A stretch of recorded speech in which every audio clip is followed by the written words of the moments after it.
मुझे आज के दिन कम से कम 1000 युवक और युवतियां चाहिए जिनका जीवन ऋषियों जैसा हो और जो एक एक गुरुकुल एक एक जिले में चला सके। कितने चाहिए ऐसे? 1000। बहुत से सुन रहे थे, बाबा जी इतने बच्चों का करेंगे क्या, इतने युवक युवतियों का करेंगे क्या?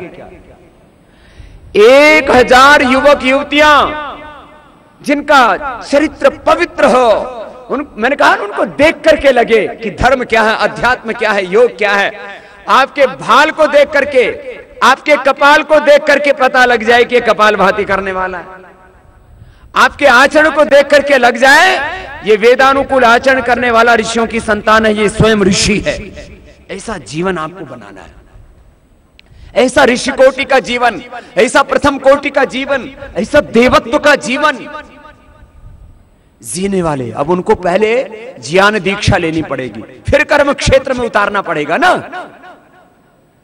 तो एक एक जिले में कहीं एक कहीं 2 गुरुकुल बनाने के लिए, आचार्य कुल बनाने के लिए, जिसमें वेदों का ज्ञान हो, जिसमें सनातन आर्ष ज्ञान परंपरा हो और आधुनिक ज्ञान विज्ञान की भी दीक्षा हो, और जिनके भीतर ऊंचे संस्कार हो।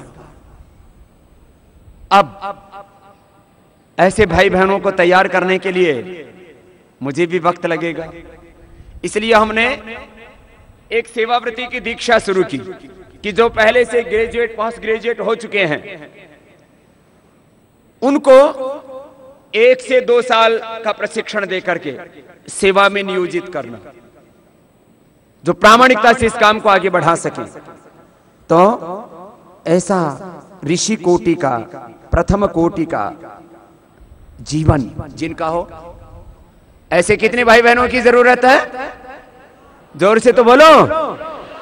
1000। 1000 में से आप में से भी सोचे कि उसमें से मैं भी हो सकता हूं। एक फिर ये आचार्य कुलम, ये गुरुकुलम, ये विश्वविद्यालय, विद्या के क्षेत्र में काम करने वाले भाई बहन, फिर कृषि के क्षेत्र में कुदरती खेती, ऑर्गेनिक खेती। आज करीब 10 लाख करोड़ रुपए का जहर खेतों में डाला जा रहा है। हमारा अन्न, हमारी शाक सब्जियां, फल सब इतने दूषित हो चुके हैं, उनको खा खा करके हमारे डीएनए में कैंसर घुस गया है। अब उस कृषि के क्षेत्र में, गोपालन के क्षेत्र में, ग्रामोद्योग के क्षेत्र में मेरा संकल्प है, सपना है, मुझे लगता है वो जरूर पूरा होगा। कम से कम 200 नंदी जिनकी मां कम से कम 25 से 50 किलो दूध देती थी, जब उन नंदियों के द्वारा गाय नहीं होगी तो हिंदुस्तान की गाय फिर 2, 4, 5 किलो नहीं, हिंदुस्तान की भी गाय 25 से 50 किलो दूध दे सकेगी। और 200 नंदियों से हम 1 करोड़ गायों का नस्ल सुधार हर वर्ष कर सकते हैं। कितना? 1 करोड़ गायों का नस्ल सुधार। इस समय देश में करीब 15 करोड़ के आसपास गोवंश है। हमें 15 साल लगेंगे, करीब 20 साल लग जाएंगे, लेकिन ये गो माता इस भारत माता पर फिर भार नहीं होगी, बल्कि इस गो माता से भारत माता दोबारा से अपना खोया हुआ गौरव प्राप्त करेगी। अब इस सेवा के क्षेत्र में भी तो अपने जीवन की आहुति देने वाले कुछ लोग चाहिए। वो तो बोलते रहते हो गौ माता की जय, और जब गौ माता के लिए काम करने के लिए बुलाए, बोला बाबा गोबर ठाणे थोड़ी आए थे, जय बोलने आए थे हम तो। भाई हमने गोबर ठाया है, हमने 10, 20, 50 गायों की नहीं, 1,000 गायों की सेवा की है। तो इसमें भी हमें भाई चाहिए।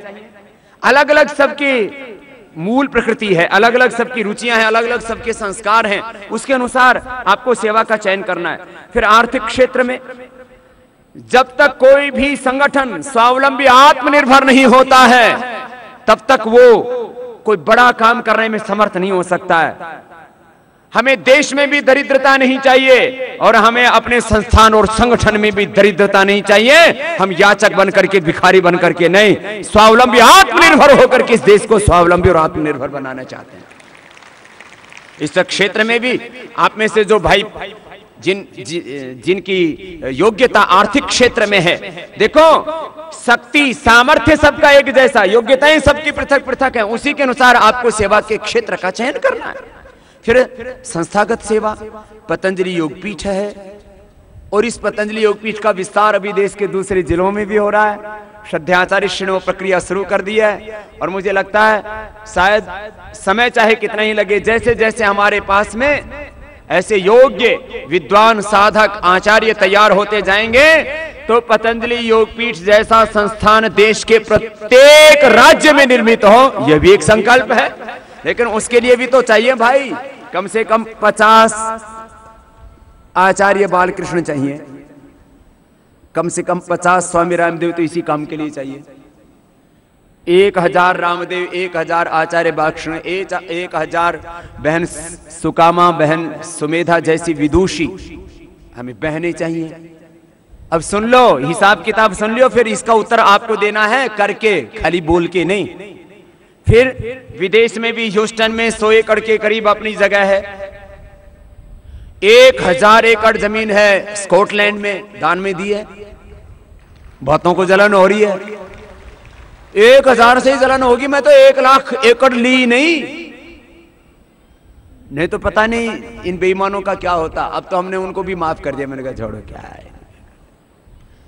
लेकिन अब स्कॉटलैंड में एक ऐसा विद्वान योगी, मेरा पहला आपसे निवेदन रहता हमेशा, प्रथम कोटि के योगी बनो, खुद पहले ऋषियों जैसे बनो, फिर ये भारत ऋषियों जैसा बनेगा। ये जो आजकल के छिछोरे लोग हैं ना, जो कह रहे हैं हमने सत्ता बदल दी, हम व्यवस्था बदल देंगे, इनमें थोड़े से लोग अच्छे हैं, बाकी तो वो नेतृत्व और वो व्यक्तित्व आपको पैदा करना इस देश में, स्वयं वैसा बनना है और अपने जैसा औरों को बनाना है। ये छोटा काम नहीं है। विदेशों में भी अब इस काम को करने के लिए हमें लोग चाहिए। गुवाहाटी में पतंजलि योगपीठ तैयार हो रहा है, मध्य प्रदेश में तैयार हो रहा है, राजस्थान में और अन्य प्रदेशों में मेरे पास इतने प्रपोजल्स हैं। यदि उस दिशा में व्यक्ति तो हो ना, मैंने कहा सबसे बड़ा संकट व्यक्ति का है। फिर संगठन का काम करने के लिए, युवा भारत का नेतृत्व करने के लिए पूरे देश भर में पतंजलि योग समितियां, महिला पतंजलि योग समितियां, भारत स्वाभिमान, इनमें बहुत बड़े और ज्यादा प्रामाणिक भाई बहनों की जरूरत है। फिर सामाजिक राजनीतिक व्यवस्था को दिव्य और भव्य बनाने के लिए और अलग अलग जो क्षेत्र हैं उसमें खास करके एजुकेशन के फील्ड में बहुत बड़ा और काम करना है उसके लिए, और उसमें अनुसंधान का काम करना है। बहुत जल्दी है हमारा ये संकल्प है, जैसे एनसीईआरटी बोर्ड है ना, ऐसे ही गुरुकुल एजुकेशन या आचार्य कुलम एजुकेशन बोर्ड एक ऐसा बनवा देंगे कि पाठ्य पद्धति ही पूरी बदलवा देंगे, तभी देश बनेगा। सोशल मीडिया में काम करने के लिए हमें जिस तरह से भाई राकेश जी काम कर रहे हैं, भाई शांतनु जी काम कर रहे हैं, उसमें और बहुत बड़ा क्षेत्र है। अभी शायद हिंदुस्तान का पहला फकीर होगा स्वामी रामदेव, जिसके साथ सोशल मीडिया में भी 30 लाख से ज्यादा और आचार्य श्री का जोड़ दिया जाए तो करीब 50 लाख भाई बहन हमारे सोशल मीडिया के नेटवर्क से जुड़े। 50 लाख कितने किसी बाबा के साथ जुड़े। ये है कार्य जिसमें आगे अभी आपको काम करना है, कुछ कुछ यहाँ संस्थान में आकर के, कुछ कुछ संगठन में। तो यहाँ वालों की बात कर रहा हूं अभी तो मैं। फिर सोशल मीडिया में जो है अभी हमारा लक्ष्य है कि 1 करोड़ तक हम कम से कम लोगों को जोड़ के रखें, और वो 1 करोड़ से का जो मैसेज है ना वो मल्टीप्लाई होकर के फिर आगे बढ़ता है। और उस सोशल मीडिया में भी हमें क्या करना है, सोशल मीडिया में अष्टाध्यायी से लेकर के महाभारत से लेकर के दर्शन, उपनिषद और वेद, ये सारे इंटरनेट पर हमें उपलब्ध कराने को। इंटरनेट खोले तो वही वेद पढ़ सके, संस्कृत पढ़ सके, दर्शन पढ़ सके, व्याकरण पढ़ सके, अष्टाध्यायी पढ़ सके, महाभारत से पढ़ सके। वो सारा मटेरियल हमारे पास तैयार है, पिछले 4-5 सालों से तैयारी चल रही है। ये 1-2 दिन का काम नहीं होता है मेरे भैया। तो इसमें भी हमें ऐसे भाई चाहिए जो सोशल मीडिया का जिनको नॉलेज है और उसमें फिर वो आगे इस काम को और गुणवत्ता दे सके।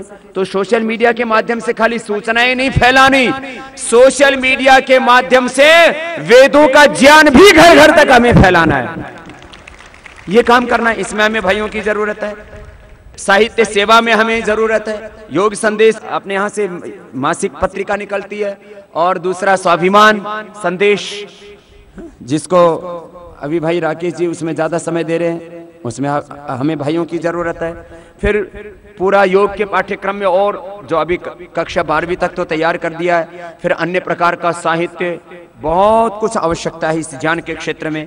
फिर आयुर्वेद शिक्षा व चिकित्सा के क्षेत्र में अनुसंधान करने के लिए जिनका वैज्ञानिक मस्तिष्क है, अब देखो इन कार्यों को लीड करने के लिए तो भैया आपको पहले तैयारी करनी पड़ेगी ना। मैंने कहा ना, योग आयुर्वेद के क्षेत्र में सबसे बड़ा अनुसंधान का केंद्र यही तैयार करना है, तो इसमें भी आवश्यकता है। संस्थान का प्रबंधन और तमाम तरह के आदर्श ग्राम निर्माण योजना, संवाद सेवा, ऐसे ये काम हैं जिनमें बहुत भाइयों की आवश्यकता है। कितने भाई लगेंगे? अब ये जो काम बताए ये तो मैंने यही वाले बताए। संगठन में तो लाखों कार्यकर्ता लगे हुए हैं, करोड़ों हमारे समर्थक पूरे देश भर में। यहां हमें चाहिए कम से कम फर्स्ट फेज में 1000 भाई बहन। कितने बोलो? यही चाहिए मेरे जैसे, बहन सुमेधा जी जैसे। बोले बाबा जी मन में तो उठता है, लेकिन फिर डर सा लगता है। डर किस बात का भाई? हमको गलत काम कर रहे हैं क्या? बोलो तैयार है? तैयार है सब? अच्छी बात है। तो अब जिन्होंने नाम लिखवा दिए, उनके अलावा कितने ऐसे हैं जिन्होंने अभी तक नाम नहीं लिखवाए हैं? आजीवन ब्रह्मचारी रहना पड़ेगा, और फिर बाबा जी जैसे जीना पड़ेगा। 18 घंटा तप, 5-6 घंटे का विश्राम, बाकी तप पुरुषार्थ। कितने भाई और तैयार हुए भाई? मैं देख तो लूं। हमारी बहनें तो तैयार है, इनमें से जितने चाहेंगे उतने ले लेंगे। अभी जो यहाँ तैयार है उनके तो अभी उनके भी दर्शन करवाएंगे। जो यहाँ सेवाव्रती हैं, यहाँ जो आचार्य कुलम में, वो तो बच्चे अभी वो तो अभी 15 साल में तैयार होंगे। यहाँ जो वैदिक गुरुकुलम में बेटियां पढ़ रही हैं, भाई पढ़ रहे हैं देश विदेश से आकर के, और उसमें भी मैक्सिमम ग्रेजुएट पोस्ट ग्रेजुएट हैं, कुछ 10वीं 12वीं भी पढ़े हुए थे। तो उनको भी एक दिन यहाँ पर बुलाएंगे, उनका भी कार्यक्रम यहाँ पर रखवाएंगे। तो अभी जो मेरे पास पहले लिस्ट आई थी करीब 200 से ज्यादा की, अब उसमें कितने नए जुड़े हैं जरा खड़े होना, जो अभी नाम नहीं नोट करवाया जिन्होंने। इसका मतलब तुम्हें जब पता लगा कि भाई बाबा जी के पास तो काम बहुत है, अब यूं तो कहते रहे बाबा जी आगे बढ़ो, हम आपके साथ हैं, पीछे देखा तो रास्ता साफ है। तो भाई या तो आश्वासन मत दो, फिर जब आश्वासन दिया तो निभाओ। तो इसमें आप लोगों ने पहले नाम नहीं नोट करवाया था, तो आप आगे आ जाओ। हाँ, फिर ऊक चूक हो जाए तो आ जाओ, यहीं आगे आ जाओ।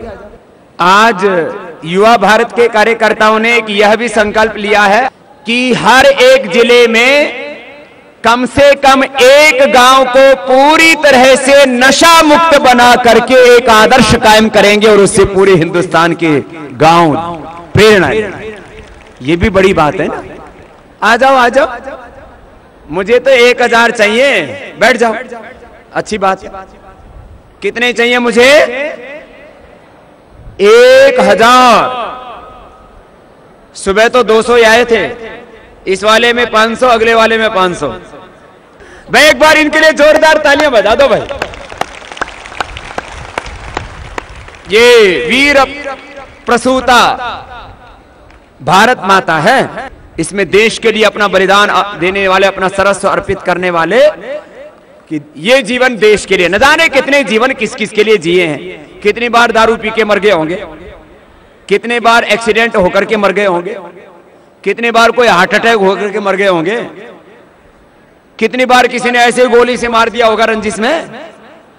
न जाने कितने जन्म किस किस के लिए बिता दिए होंगे हमने। अरे ये जन्म तो भगवान के लिए हो जाए, ये जन्म तो गुरु कार्य के लिए, राष्ट्र कार्य के लिए हो जाए, सत्य धर्म न्याय की प्रतिष्ठा के लिए हो जाए, ये ऋषियों का भारत बनाने के लिए जीवन अर्पित हो जाए। न जाने कितने लोग फिदायीन बन जाते हैं, आतंकवादी, नक्सलवादी, माओवादी बन जाते हैं। कितने लोग हमारे ईसाई धर्म के अंदर जो है वो फादर बन जाते हैं, सिस्टर बन जाते हैं, क्या क्या बन जाते हैं। कितने लोग न जाने किन किन मकसदों के अपने जीवन की आहुतियां दे देते हैं। इस बार तो कुछ भाई बहनों का ऐसा संकल्प होना चाहिए कि ये जीवन किसके लिए है? भगवान के लिए। ये जीवन किसके लिए? ये जीवन ऋषियों के लिए, ये जीवन किसके लिए? ये जीवन भारत माता के लिए। ये जीवन किसके लिए? दोनों हाथ उठा के बोलेंगे भारत माता की।